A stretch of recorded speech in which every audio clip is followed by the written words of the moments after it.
Governor Mike Rounds almost didn't run for office. I just thought, you know, this is probably not the right time, and that's a lot of politics, is timing.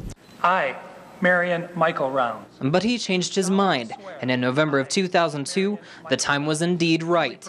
2 terms and 8 years later, Governor Rounds looks back, surprised it's already over. It seems like we just kind of really got started. Rounds says he was privileged to serve South Dakota as governor, but even more privileged to be part of trips to both Iraq and Afghanistan. He says those experiences made him rethink Tom Brokaw's famous line about the soldiers from World War II being the greatest generation. Yeah, the greatest generation.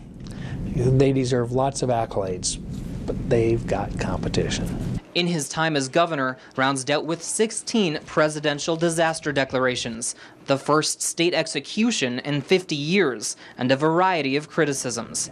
People accused him of costing taxpayers money by using the state plane too often and hosting Republican bigwigs at the Valhalla Cabin in Custer State Park. Rounds says he knew he'd have critics when he took the job. If you're going to get criticism, you want to get criticism for something which really isn't substantive. Governor Rounds faced his fair share of criticism while in office, but he's also had some very proud moments. He says one that stands out was a day that involved a complete mix of emotions. The day that one of our soldiers was buried, Sergeant Rolfing, in Sioux Falls. While he was at that funeral, Rounds was told that the Home State gold mine near Lead was chosen as the site for the National Laboratory, and they wanted him there for a press conference. The governor had to do a 180, mourning the loss of a soldier, and then 4 hours later, celebrating on the other side of the state.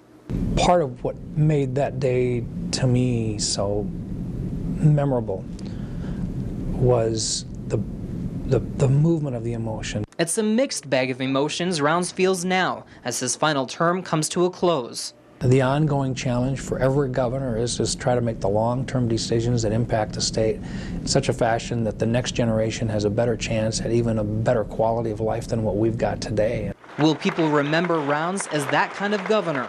He says only time will tell. I'm not exactly sure we can tell them what we hope, but I think the results will speak for themselves. Jesse Batson, KDLT News, Pierre.